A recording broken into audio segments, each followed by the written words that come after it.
ये शो केवल 18+ लोगों के लिए है। इसमें कहानी की मांग के हिसाब से वायलेंस और सेक्स का प्रयोग किया गया है, इसीलिए हेडफोन का इस्तेमाल जरूर करें।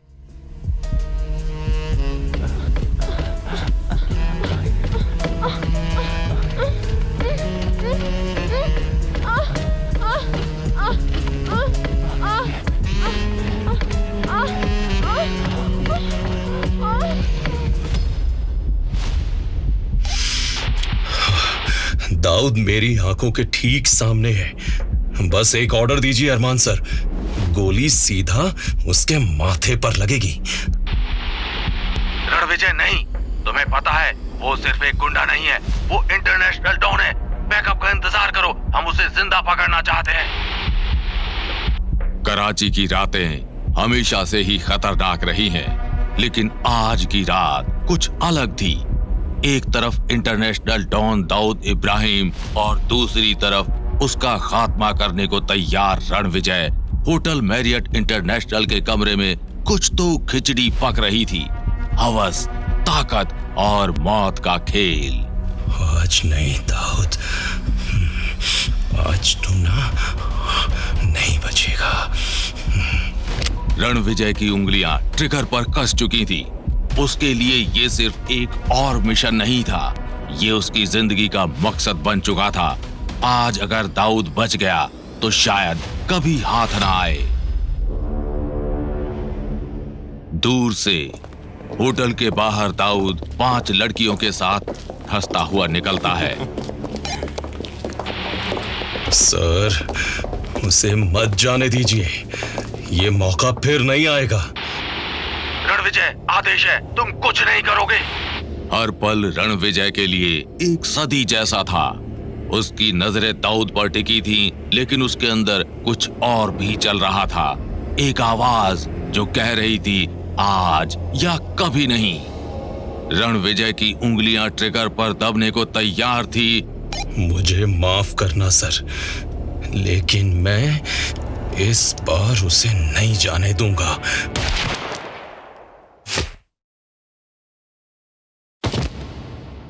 गोली चल चुकी थी। दाऊद का शरीर जमीन पर गिर चुका था। रणविजय के चेहरे पर संतोष की एक हल्की सी मुस्कान थी, लेकिन ये जीत कितनी लंबी थी। अचानक वॉकी टॉकी से अरमान की आवाज गूंजती है। रणविजय, तुमने क्या किया? हमें वो जिंदा चाहिए था। रणविजय के चेहरे की मुस्कान गायब हो जाती है। क्या दाऊद सच में मर चुका है या ये सिर्फ एक धोखा था? क्या रणविजय ने सच में अपने दुश्मन का खात्मा कर दिया या उसके फैसले ने और भी बड़ी मुसीबत को जन्म दिया?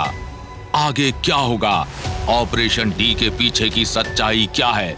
जानने के लिए सुनिए अगला एपिसोड, जहां हर मोड़ पर छिपा है एक राज और हर कदम पर खड़ा है धोखा।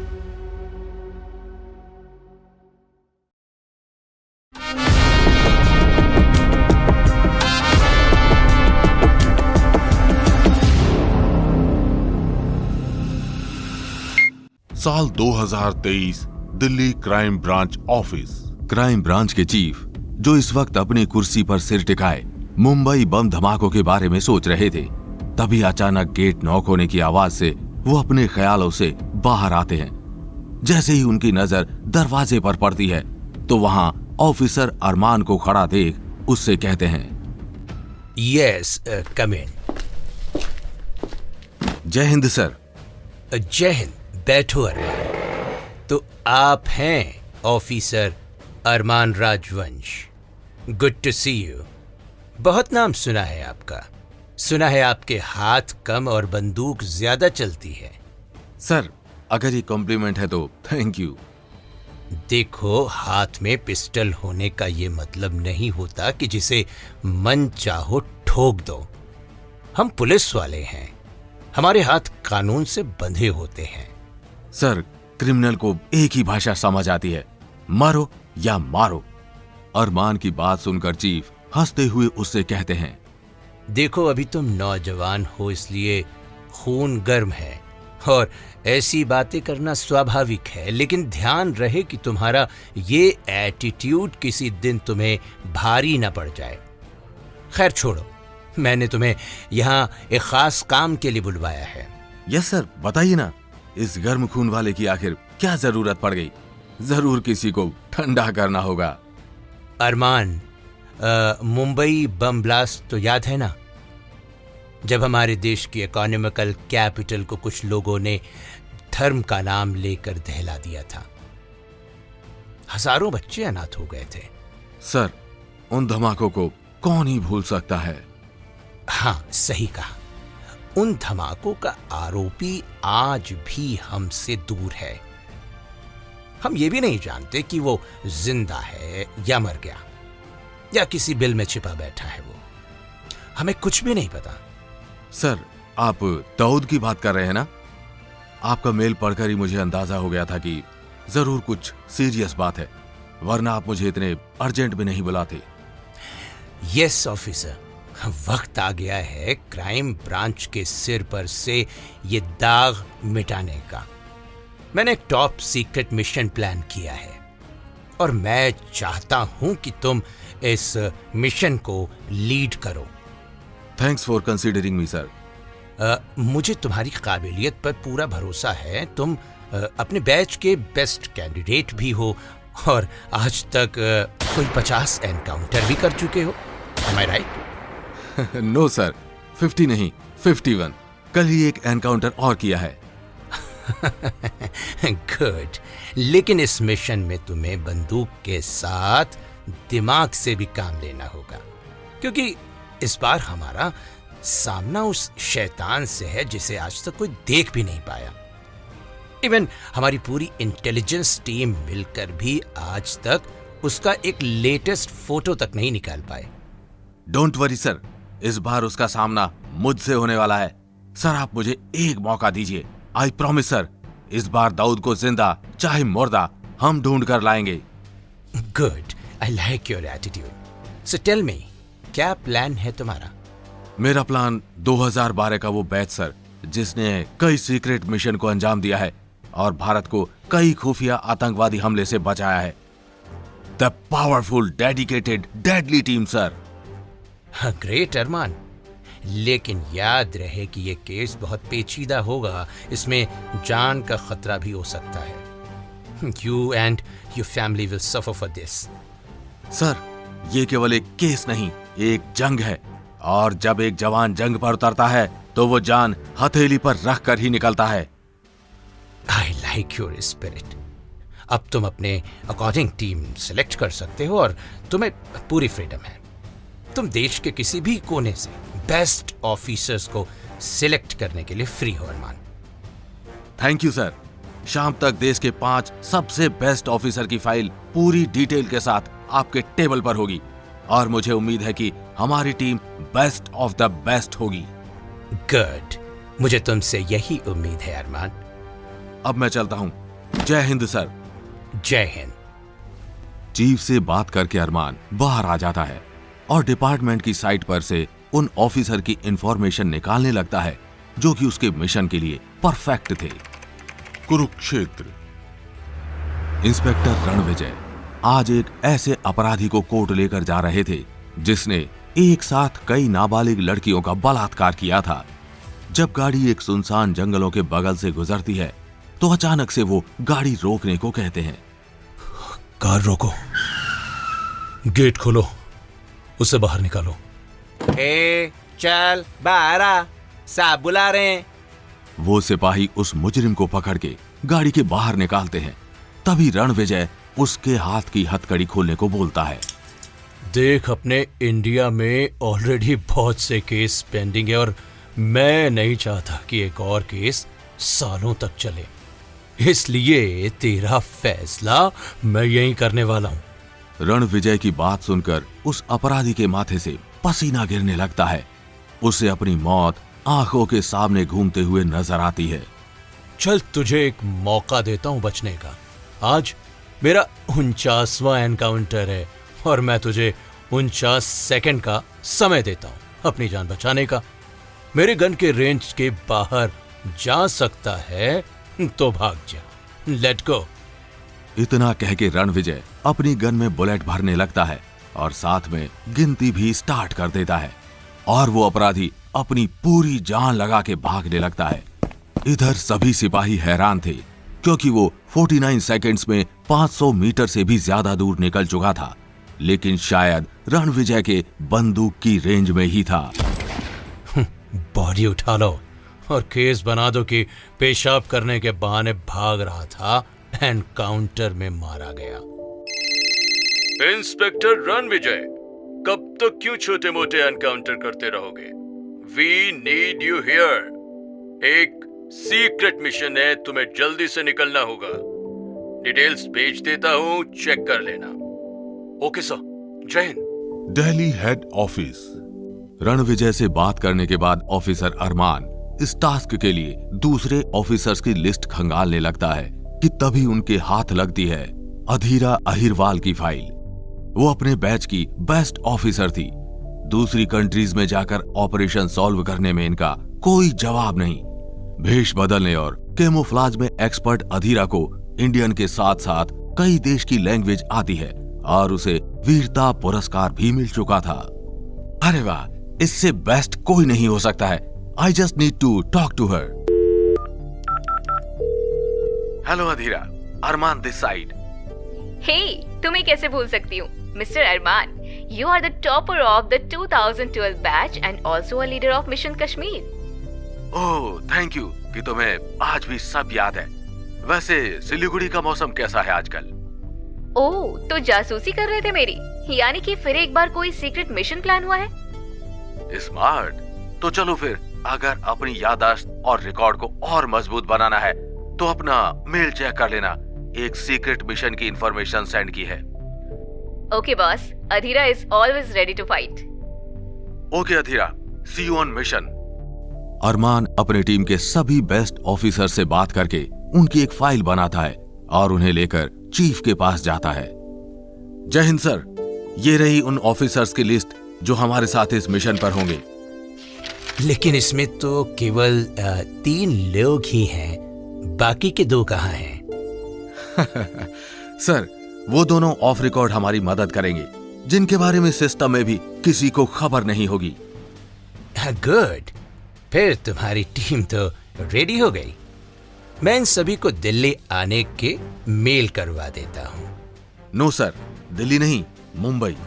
मुंबई क्यों?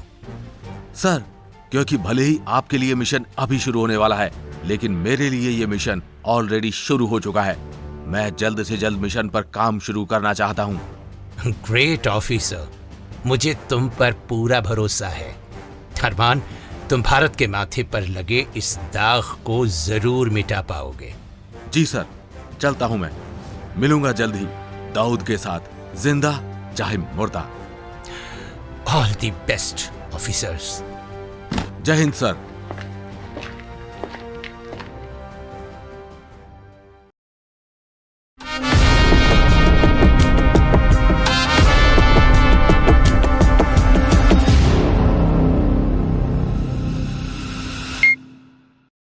स्पेशल टीम अपने तय शेड्यूल के हिसाब से मुंबई पहुंच जाती है। वहां उनके रहने का इंतजाम पहले ही कर दिया गया था। ऑफिसर अरमान उन सभी को आपस में इंट्रोडक्शन करवा के जल्द ही उन सभी को उनके काम भी समझा देता है। दोस्तों, वक्त आ चुका है अपनी सरजमीन के लिए कुछ कर गुजरने का। शायद भारत के इतिहास का ये सबसे बड़ा सर्जिकल स्ट्राइक होगा। हम सभी मुंबई के अलग अलग हिस्सों से छानबीन की शुरुआत करेंगे। सबसे पहले हमें दाऊद के बारे में A to Z इंफॉर्मेशन पता करनी होगी। और हाँ, हम सभी स्पेशल ब्लूटूथ डिवाइस के जरिए कनेक्ट रहेंगे। जल्द ही ये टीम ऑपरेशन डी पर काम शुरू भी कर देती है। अलग अलग ऑफिसर्स को मुंबई के अलग अलग इलाके में भेज दिया जाता है, जहां अरमान ने डोंगरी की कमान संभाली। अरमान डोंगरी के एक होटल के बाहर एक चाय वाले से जान पहचान करता है, जो कि दाऊद के घर के आसपास ही रहता था। क्योंकि अरमान एक सीक्रेट मिशन पर था, इसलिए वो डायरेक्टली उससे दाऊद के बारे में नहीं पूछ सकता था।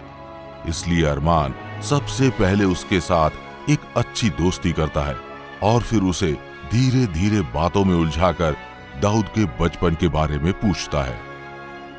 यार, तुम्हारा बचपन तो इसी डोंगरी में गुजरा है। जहां आए दिन मर्डर हुआ करते थे। तुम लोगों को डर नहीं लगता था क्या? डर किस बात का सर? जिसके एरिया के नाम से लोगों की पैंट गीली होती थी, उस एरिया में रहने वाले को भला किस बात का डर?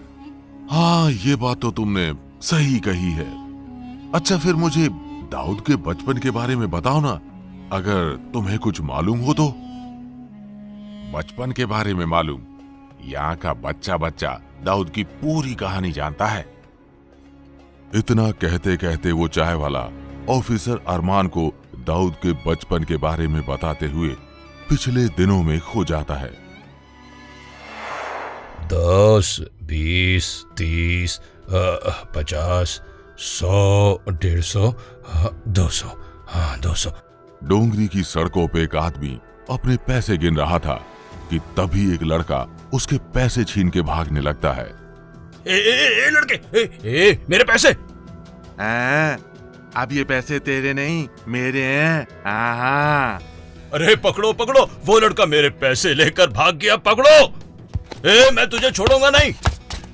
वो शख्स उस लड़के का पीछा करते हुए एक गली के अंदर जा पहुंचता है, जहां वो एक दुकान पर बैठे शख्स से पूछता है। अरे भाई, वो जो लड़का मेरे पैसे छीन कर भागा है, क्या तुम जानते हो उसे? शायद वो लड़का इब्राहिम भाई का लड़का दाऊद है। क्या? वो इब्राहिम कास्कर जो पुलिस में हेड कांस्टेबल है? अरे वो तो एकदम सज्जन आदमी है, और उनका बेटा इस तरह के काम कर रहा है? सच है भाई, अभी तक तो केवल सुना ही था और आज अपनी आंखों से सामने भी देख लिया। फरिश्तों के घर ही शैतान पैदा होते हैं। अभी जाता हूं उनके पास, अभी तो वो पुलिस स्टेशन में ही होंगे। ये पता चलते ही वो शख्स पुलिस स्टेशन जाता है और उस बच्चे के पिता को सारा किस्सा सुनाता है। सारी बात सुनकर उस लड़के के पिता की आंखों में गुस्सा छलकने लगता है। आखिर वो एक ईमानदार पुलिस वाले थे। वो फौरन ही घर की तरफ निकल जाते हैं। दाऊद दाऊद कहां है ये नामुराद? कहां छिप कर बैठा है अब ये कमबख्त? पहले गली मोहल्लों में मटर गश्ती करता था, अब उसने चोरी करना भी शुरू कर दिया है। ये आप क्या कह रहे हैं? मेरा बेटा ऐसा नहीं कर सकता, वो कभी चोरी नहीं कर सकता। बुलाओ उसे, आज मैं उसकी चमड़ी उधेड़ दूंगा। मैं अपनी ड्यूटी पूरी ईमानदारी से करता हूं, और मेरे ही घर में ऐसा शैतान कैसे पैदा हो गया? या अल्लाह, तू मुझे कौन से गुनाहों की सजा दे रहा है? दाऊद, जल्दी बाहर आओ, अगर मैं अंदर आया तो तुम्हारी खैर नहीं। इब्राहिम कास्कर को इस तरह चिल्लाते सुनकर दाऊद अपने कमरे से निकलकर हॉल में आता है, जहां उसे देखते ही इब्राहिम गुस्से से आग बबूला हो जाता है और बिना कुछ सोचे समझे उसे 2-3 तमाचे लगाते हुए कहता है। तूने आज मेरा सर शर्म से झुका दिया, मैं तेरी चमड़ी उधेड़ दूंगा। तुम लोगों को अच्छी जिंदगी देने के लिए मैं दिन रात मेहनत कर रहा हूं, और तुम ऐसे काम कर रहे हो।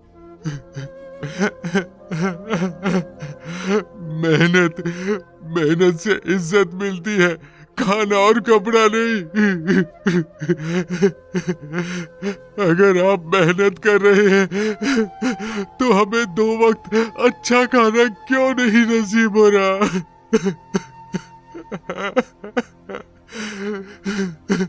मुझे 10 साल की उम्र में अपनी पढ़ाई क्यों छोड़नी पड़ी?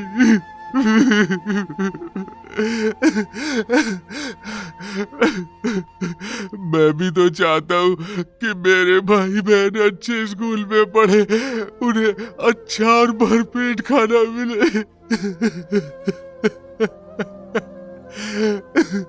छोटी बहन हसीना जब रोती है तो अम्मी उसे झूठ बोलकर बहलाती है।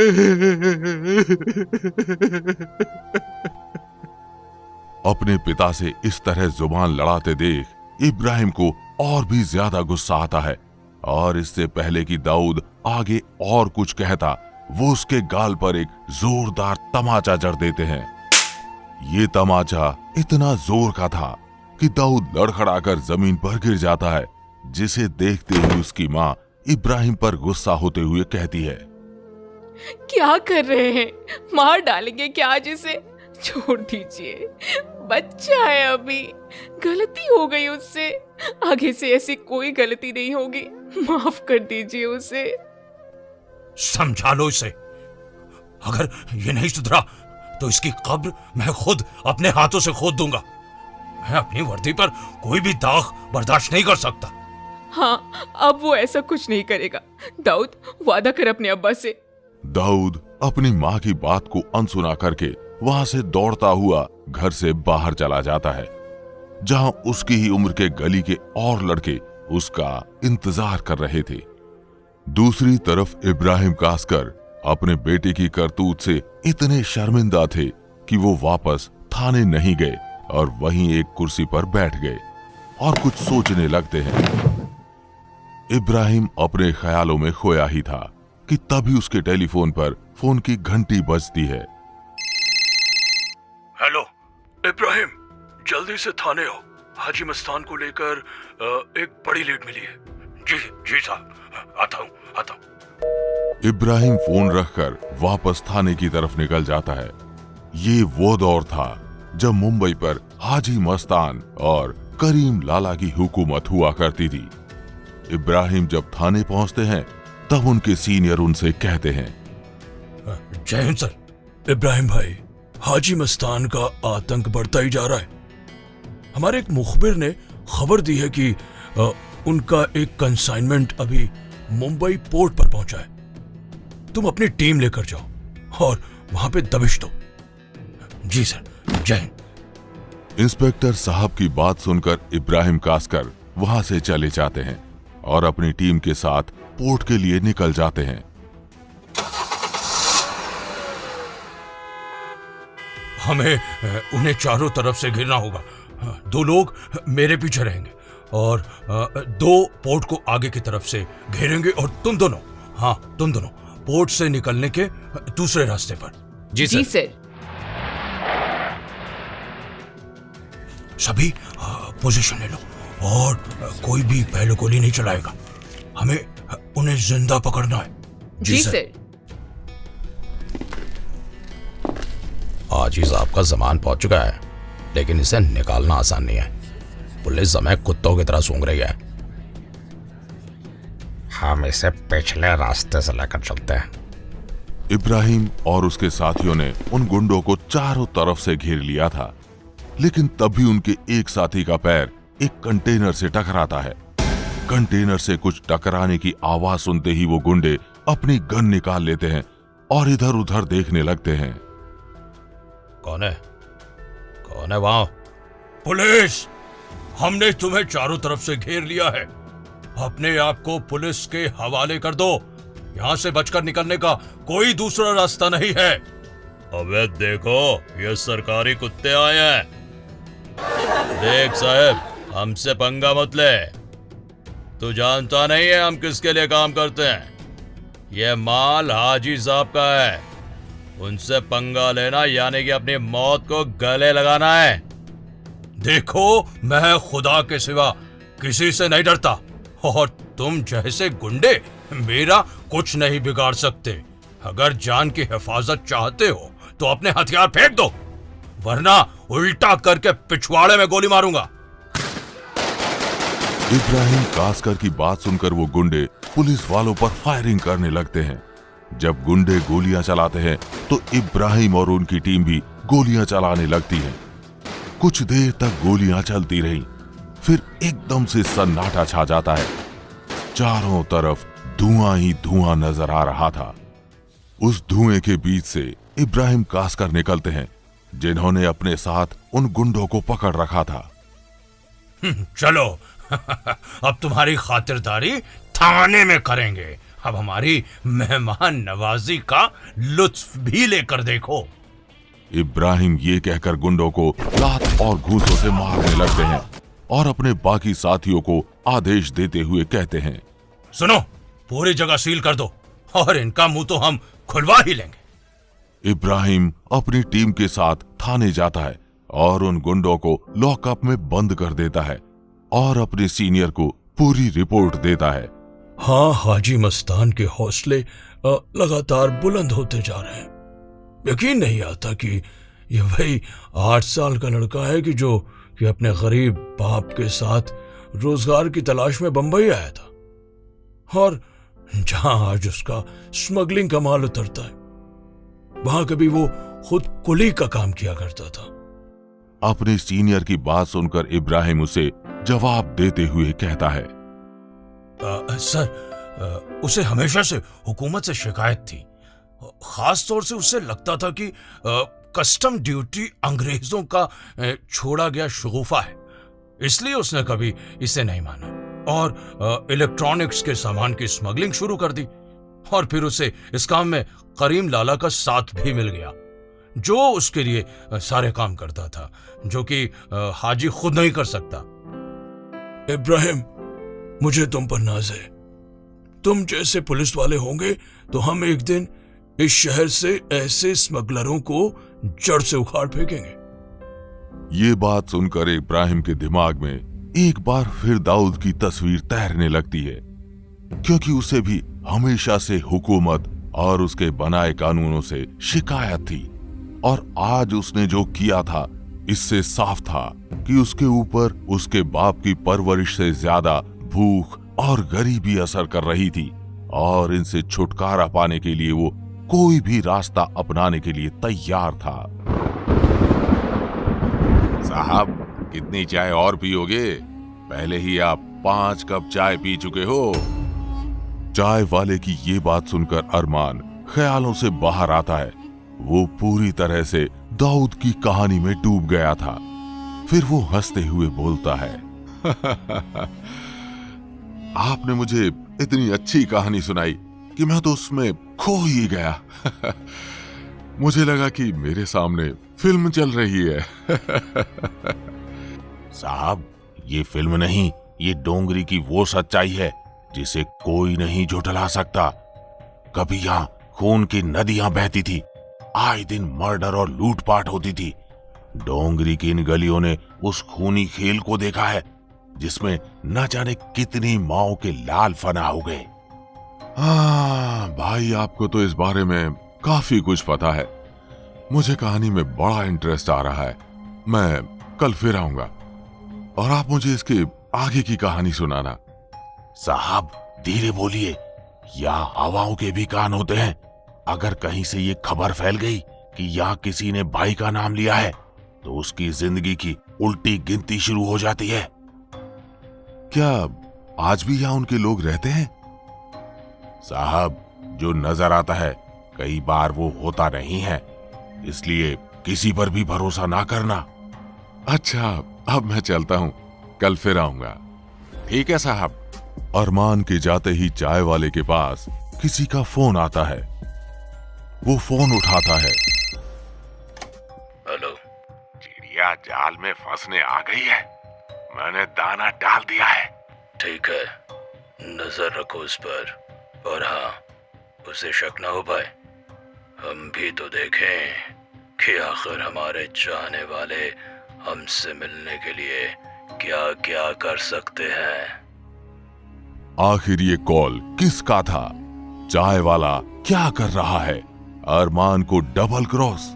आखिर एक पुलिस वाले का बेटा इतना बड़ा डॉन कैसे बना? क्या है उसके पीछे की कहानी? इस कहानी में आगे और कौन कौन से मोड़ आने वाले हैं, जानने के लिए सुनिए अगला एपिसोड।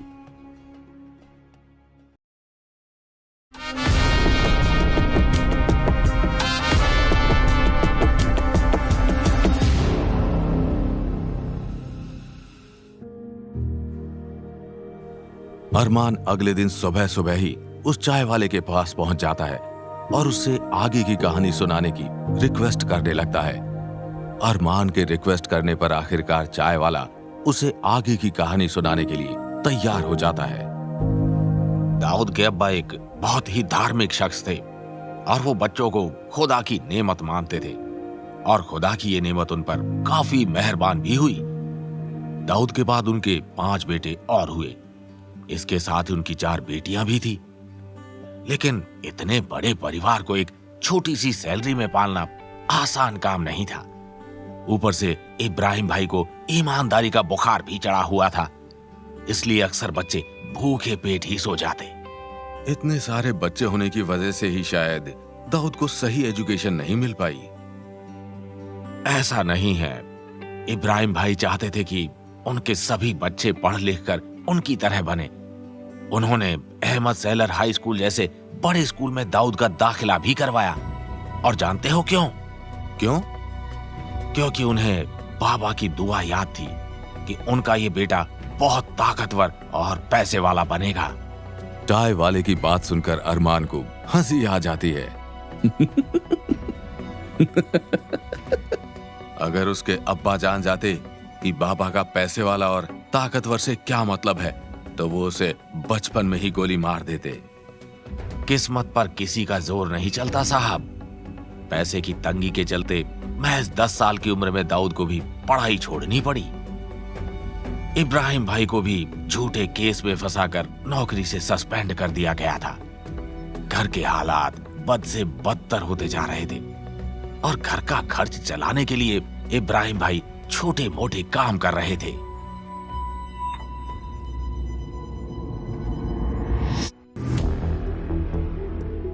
जहां दाऊद के अब्बा परेशान थे कि दाऊद की पढ़ाई कैसे होगी, वही दाऊद, जिसका वैसे भी पढ़ाई से कोई खास लगाव नहीं था, वो काफी खुश था।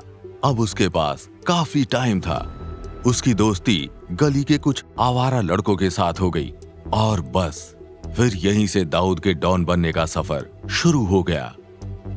ऐसी ही गर्मी की एक दोपहर में दाऊद गली में दोस्तों के साथ मटर गश्ती करते हुए घूम रहा था।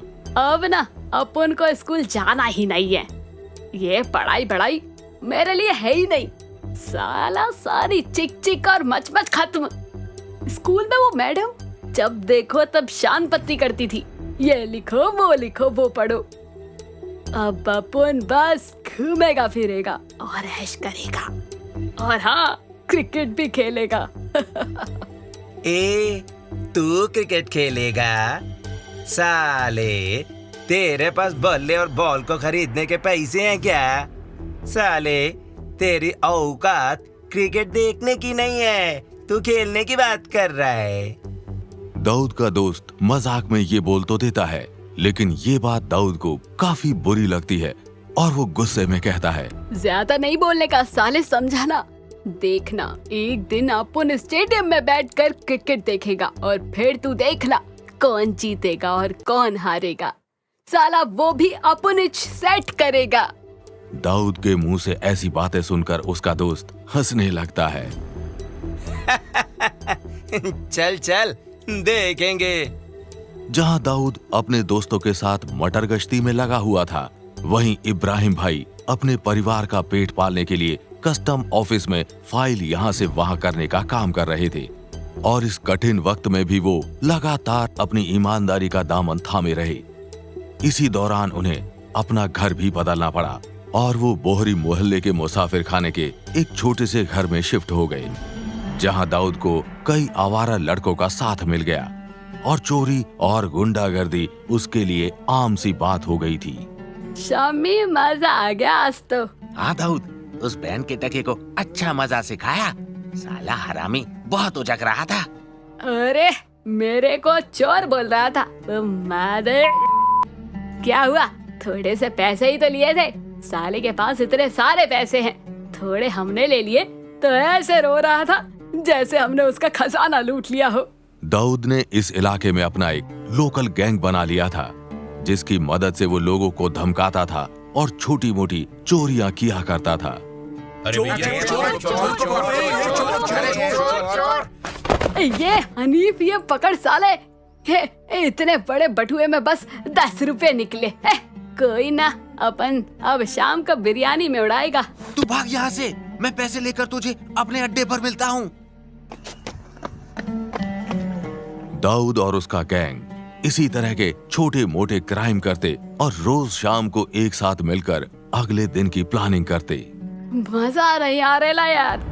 रोज ये छोटे मोटे काम करके साला 10-5 रुपए कमा के अक्का दिन ये लुक्कागिरी करके अब अपन बोर हो गए रला है। अब अपन को कुछ बड़ा करने का है। क्या प्लान बना रहा है?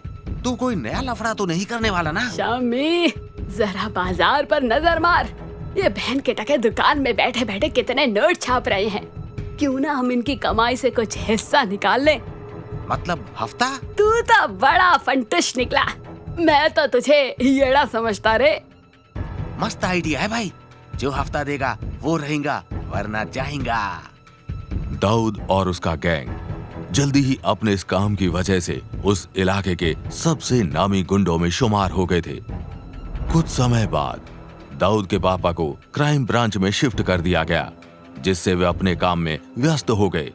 लेकिन जब एक दिन उन्हें दाऊद के कारनामों की खबर मिली तो एक बार फिर दाऊद पर उनके गुस्से का पहाड़ टूट पड़ा। दाऊद, आज मैं तुझे जिंदा नहीं छोड़ूंगा। दाऊद को सामने देखते ही उनका गुस्सा फूट पड़ता है और वो अपनी छड़ी से दाऊद के जिस्म को छलनी करने लगते हैं।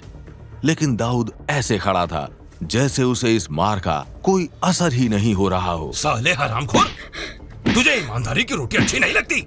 हाँ, जो हराम का खाने के लिए ये सब करने लगा है तू। ये क्या कर रहे हैं आप? छोड़िए उसे, मर जाएगा वो। अल्लाह का वास्ता छोड़ दीजिए।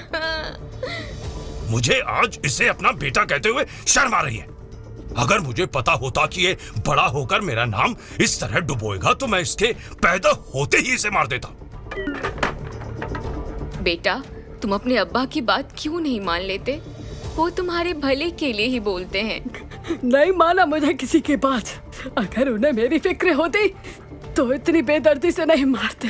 देखो बेटा, तुम्हारे अब्बा एक पुलिस ऑफिसर हैं और तुम्हारी इस तरह की हरकतों से उनका नाम खराब होता है। तुम ये सब काम छोड़ क्यों नहीं देते? इतना कहकर दाऊद हमेशा की तरह वहां से चला जाता है और कुछ दिन शांत रहने के बाद वो वापस अपने गैंग के साथ गुंडागर्दी में लग जाता है। दाऊद का भाई साबिर भी अक्सर उसके साथ ही रहता था। क्या बात है, बड़ा मजमा जमाया आज तो। और ये हसन भी है आज तो। भाई आजकल कश्मीरी और लखनवी गैंग बड़ा रोल दे रहे हैं। अपन तो सोच रेला है कि कोई एक गैंग पकड़ लूं, साला इस तरह छोटी मोटी चोरियां और हफ्ता वसूली से करके क्या उखाड़ लेंगे अपन। सुन बे भड़ुए, आगे गैंग में ही जाने का है तो पठान गैंग क्यों नहीं जाता? अक्का बम्बई पर रात जमा कर बैठा है वो। तेरे को जाने का मांगता तो जा, पर अपन को बहुत दुखाएगा। साला कैसे रहेंगे तेरे बिना बे? दाऊद हसन के जाने की बात सुनकर दुखी हो रहा था कि तभी वहां कुछ और लड़के आ जाते हैं। ये लड़के रत्नागिरी से भागकर मुंबई आए थे। इनमें अली अंतोले भी था। क्या दाऊद, मजा मार रहा है? खूब नाम हो रहा है आजकल तेरा। क्या अली, क्या मजा। देख, मेरा भाई मेरे को छोड़कर जा रेला है, कह रेला है मजा नहीं आ रहा। भाई मैं एक आइडिया दूं क्या? वो ना अपन के दिमाग में एक आइडिया कुल बुला रहा है। अब बोल ना। भाई क्या है ना कि काहे को किसी और के गैंग में जाकर मच करना, अपन अपना गैंग बनाते हैं ना। क्या रे, तेरा दिमाग तो एकदम रापचिक चलता है। बोल तो ऐसे रहा है जैसे गैंग बनाना हलवा हो। आइडिया तो मस्त है। अपन सब मिलकर रहेंगे और दुकानदारों से हफ्ता वसूलेंगे और ऐश करेंगे। इस तरह 16 से 18 साल की छोटी सी उम्र में ही दाऊद अपने लोकल गैंग का लीडर बन चुका था। 70 के दशक की शुरुआत में दाऊद पूरी तरह से हफ्ता वसूली में लगा रहा।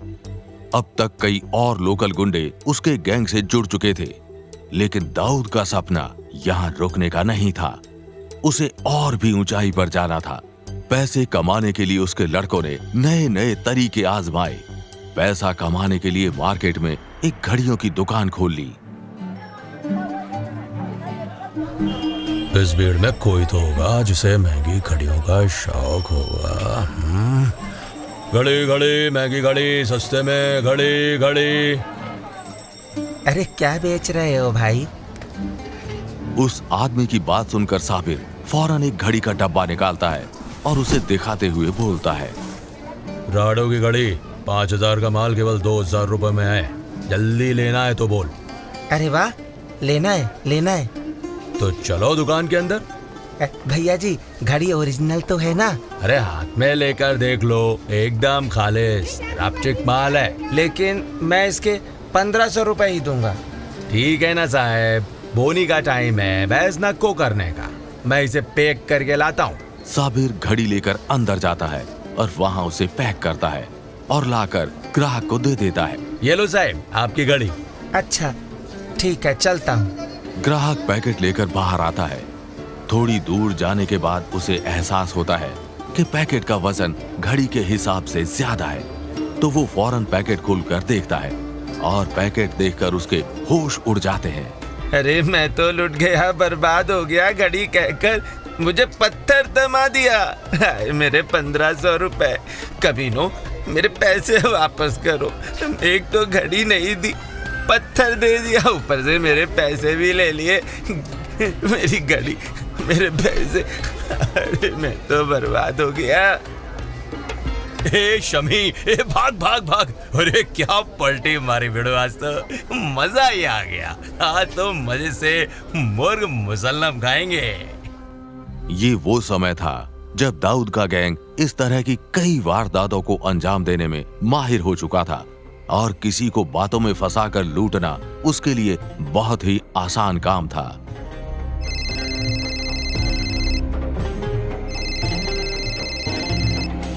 फोन की आवाज से अरमान का ध्यान टूटता है। वो फोन पर बात करते हुए बाहर निकलने लगता है कि तभी एक गोली उसके ठीक बगल से गुजरती है।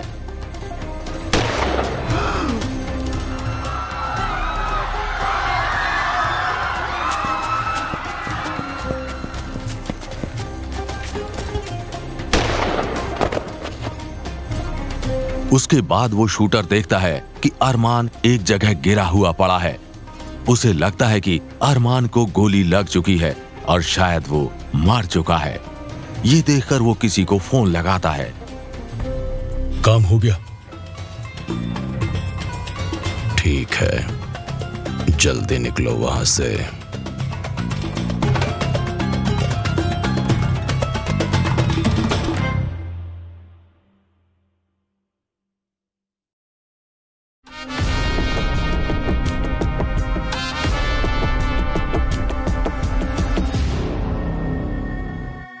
अरमान कुछ देर तक वहीं पड़ा हुआ था। अचानक से उसकी आंखें खुलती हैं। वो किसी तरह से उठकर वहां से बचकर निकल जाता है। उसे लग रहा था कि कोई अभी भी उसके पीछे है। जान बचाने के लिए वो पास ही एक छोटे से घर में घुस जाता है। गेट खोलने पर अरमान ने देखा कि उस घर में एक बूढ़ा आदमी पलंग पर बैठा था, जो किसी के आने की आवाज सुनकर दरवाजे की तरफ देखता है और उठकर दरवाजे की तरफ आते हुए पूछता है,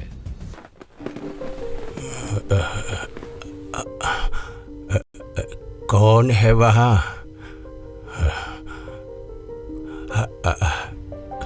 कौन हो तुम बेटा? और तुम्हारी ये ऐसी हालत कैसे हुई? बुजुर्ग को कुछ जवाब देने से पहले ही अरमान जल्दी से घर के अंदर आ जाता है और दरवाजा बंद कर लेता है। पानी, थोड़ा पानी दीजिएगा। अरमान की आवाज सुनकर बुजुर्ग उसे पानी देता है।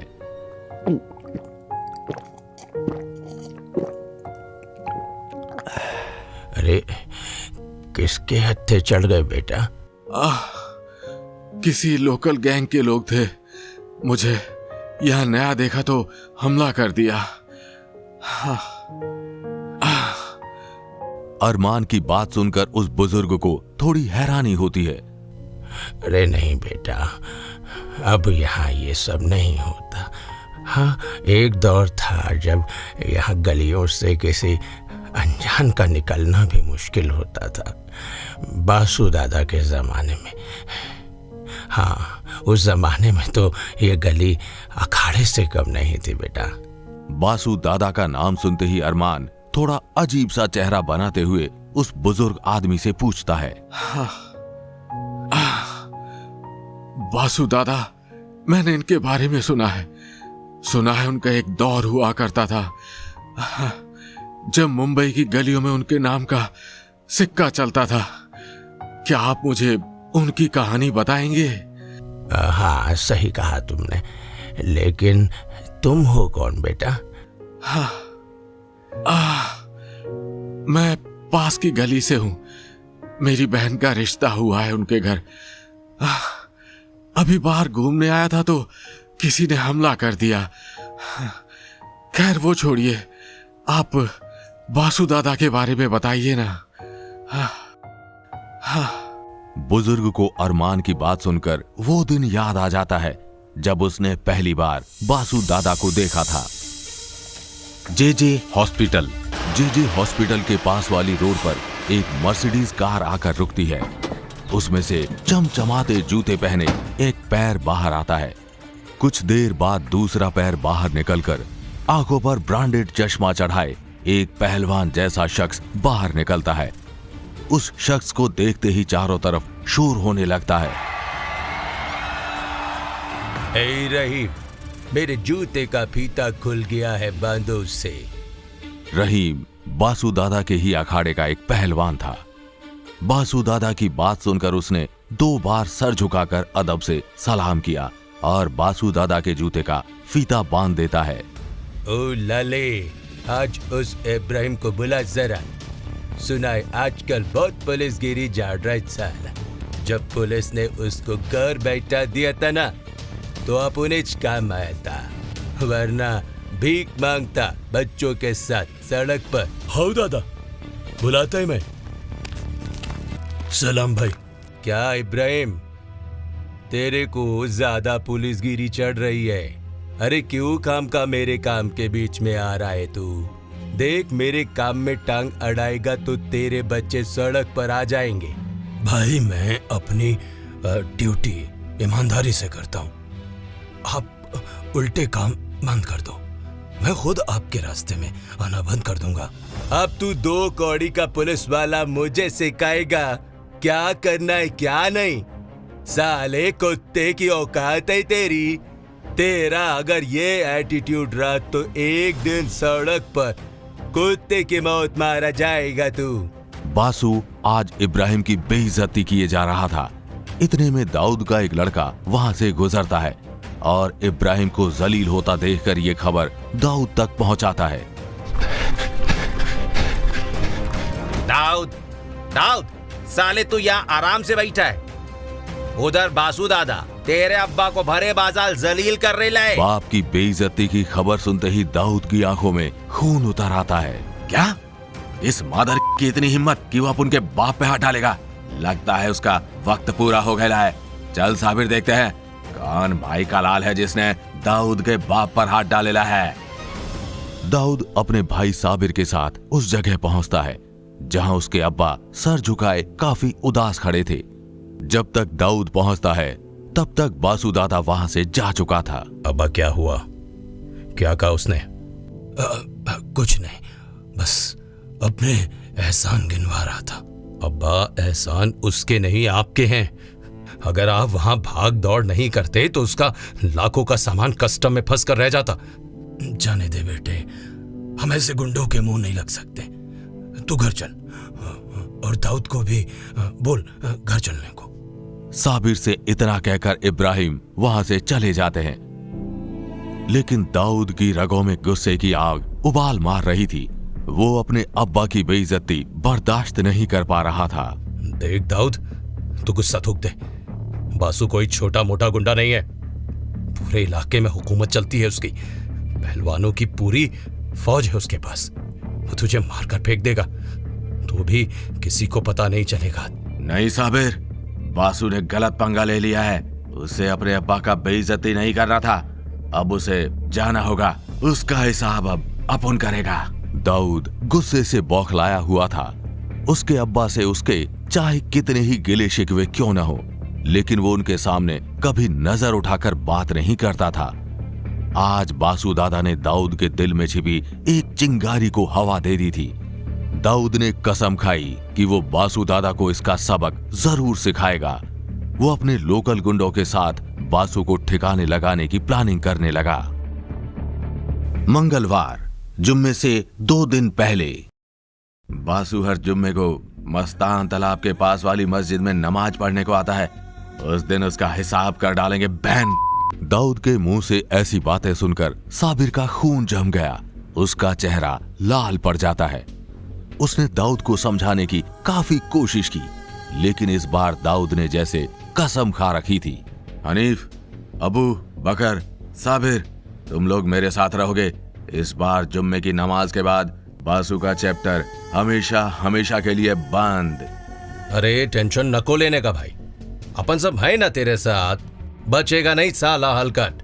दाऊद की बात सुनकर साबिर उन लोगों को समझाते हुए कहता है, हाँ, वो खीरा मूली है ना, तू उसको काट डालेगा और वो तेरे को कुछ नहीं करेगा। साबिर, अगर तेरे को अपन के साथ नहीं आना तो माता, पर आज हिसाब तो होकर रहेगा। जुम्मे का दिन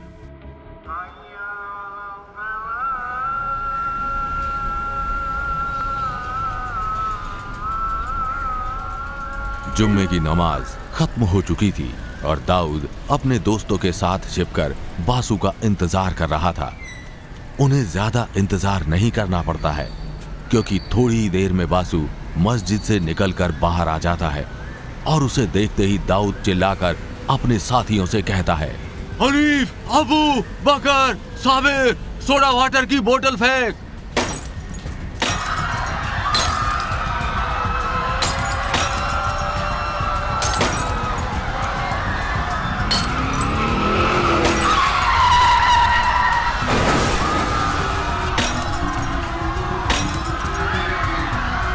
दाऊद बस कर, बोतल आम लोगों को भी लग रही है। चुप रह, जब तक बासु को यहाँ से जाने के लिए मजबूर नहीं कर देता अपन रुकने वाला नहीं है।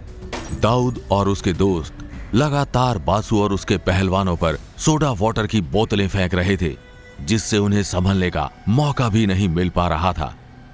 बासु जैसा पहलवान भी इस हमले के आगे बेबस हो गया था। उसने मुकाबला करने से बेहतर वहां से भागना समझा। जल्दी से कार निकाल। बासु की आवाज सुनकर रहीम किसी तरह बासु की मर्सिडीज तक पहुंचा।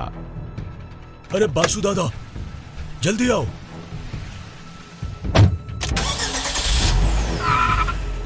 बासु किसी तरह से अपनी जान बचाकर वहां से निकल जाता है। उसे भागता देखकर दाऊद का गैंग खुशी से उछल पड़ा। भाग गया साला, अब किस मुंह से आएगा डोंगरी में। बड़ा पहलवान बना घूमता था, दिखा दी ने उसे उसकी औकात। आज से बासु के अखाड़े पर अब उनका राज होगा। अब इस मुंबई में बस एक ही नाम गूंजेगा, दाऊद इब्राहिम का। बासु इस बेइज्जती को बर्दाश्त नहीं कर सका और उसने अखाड़ा छोड़ दिया।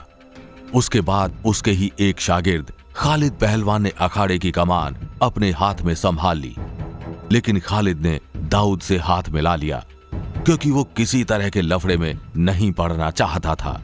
और वैसे भी चढ़ते सूरज को सब सलाम करते हैं, तो खालिद पहलवान ने भी इसी पर अमल करना बेहतर समझा। कुछ दिन इसी तरह शांति से बीत गए, लेकिन जहां दाऊद हो वहां शांति ज्यादा देर तक नहीं रह सकती। कुछ दिनों बाद दाऊद हनीफ से मिलने उसके अड्डे पर जाता है। बेटा जी, क्या बे चमन चिंदी, क्या हुआ? तेरा मूड क्यों ऑफ लग रहा है? भाई वो हाजी मस्तान के लोग अपन को हूल दे रहे थे। क्या बे?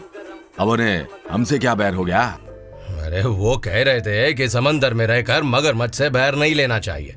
हाँ, और उन्होंने रफी और शमी को कान के नीचे बजा भी डाला। क्या? उन लंपट लोगों का इतना हिम्मत, हमारे लोगों पर हाथ उठाया? लगता है उन कमीनों को बताना पड़ेगा कि दाऊद किस चीज का नाम है। पर अपुन करेगा क्या? वो तो बहुत बड़ा आदमी है, बड़ा बड़ा कंटेनर भरकर उसका माल आता है। सुना है 5 लाख की डील की है अभी उसने, और हम कैसे उससे भिड़ सकते हैं? हनीफ की बात सुनकर दाऊद कुछ देर सोचने के बाद उससे कहता है, साला सही कहा तूने हनीफ, हम उसे कैसे भिड़ेंगे? लेकिन अगर वो 5 लाख हमें मिल जाए तो? वो कैसे? बताता हूँ। दाऊद हनीफ को एक प्लान के बारे में बताता है, जिसे सुनने के बाद हनीफ हंसते हुए उससे कहता है, प्लान तो मस्त है भाई, लेकिन इसमें खतरा बहुत है, जान भी जा सकती है। दाऊद को मौत से नहीं बल्कि मौत को दाऊद से डर लगता है। मुझे मारने के लिए उसे दूसरा जन्म लेना पड़ेगा। तुम बस तैयारी करने का। जी भाई। और हाँ, साबिर और अपने दूसरे पंटर लोगों को इसकी खबर दे दो। सब तैयार रहे, अब बम्बई पर राज अपन करेगा। यहाँ का बस एक ही राजा होगा, दाऊद। और मैं तेरा वजीर। भाई। दाऊद ने पूरी प्लानिंग कर ली थी हाजी मस्तान के 5 लाख हड़पने की, लेकिन वो नहीं जानता था कि उसका ये कदम उसे कितना भारी पड़ने वाला है। आखिर कैसे देगा दाऊद इतनी बड़ी लूट को अंजाम? कैसे होगी उसकी प्लानिंग? जानने के लिए सुनते रहें कुकू FM। आप सुन रहे हैं कुकू FM पर दाऊद इब्राहिम की कहानी।